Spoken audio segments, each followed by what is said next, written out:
और फिर आगे जो मेरे रसूल ने बात की, फरमाया कि जब उस मुतकब्बिर को जहन्नम में फेंका जाएगा और जहन्नम में फिर जिस चीज से उसका इस्तेमाल किया जाएगा वो जहन्नमियों की पीप होगी। तो देखो अपने अंदर से ये चीजें निकालो। आप में से कौन कौन हुजूर से मोहब्बत करता है? जरा हाथ खड़ा करो।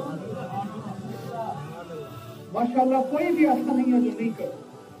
अल्लामा याद मालकी शिफा शरीफ में लिखते हैं, जो बंदा ये दावा करता है ना कि हम हुजूर से मोहब्बत करते हैं, अगर वो अपने दावे में सच्चा है तो देख लो कब सच्चा है। उस वक्त सच्चा है जब हुजूर की उम्मत के साथ उसकी मोहब्बत होगी, फिर वो हुजूर से मोहब्बत करेगा। अब तेरा भाई है तो वो भी हुजूर का उम्मती है, तेरी बहन है तो वो भी हुजूर की उम्मती है, तेरी माँ है तो वो भी हुजूर की उम्मती है, तेरी दादी है, तेरे जितने रिश्तेदार है वो सारे हुजूर की उम्मत है। अगर उनके खिलाफ तू नफरत, बुग़्ज़, कीना, अदावत दिल में रखेगा तो तू कभी याद रख ले तू और कुछ तो हो सकता है, तू रसूल से मोहब्बत करने वाला नहीं हो सकता।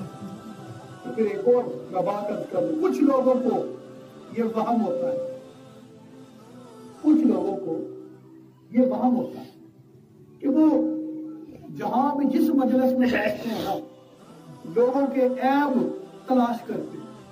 होता है ना हमारे देहातों में ये बड़ा स्टाइल होता है, ये लोगों का तरीका होता है। जिधर चार बंदे बैठते हैं ना वहां पे गीबत का बाजार गर्म हो जाता है। अच्छा फलाने बंदे ने कोई गाल से सुनाओ, कोई ऐसी बात ढूंढते रहते हैं। ये बस मैं अपनी गुफ्तगू खत्म करने लगूं इस हदीस के साथ, ये मिलाद का पैगाम है। कोई ना कोई बात ढूंढते रहते हैं, किसी को कोई ऐसी बात मिल जाए, कोई ऐसा वीक पॉइंट मिल जाए, हम उसको जलील कर सकें, हम उसको खार कर सकें। दोस्तों ये बातें गौर से सुननी है और दिल के कामों से सुननी है।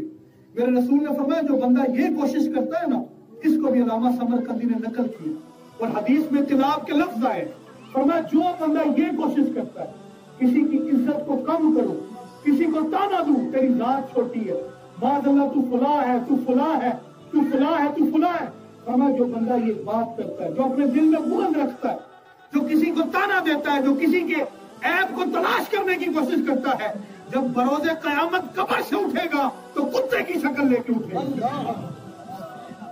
हदीस दिखाने का मैं जिम्मेदार, हुजूर ने खुद फरमाया। दोस्तों जब इतने सख्त इसके ऊपर नबी अकरम सल्लल्लाहु अलैहि वसल्लम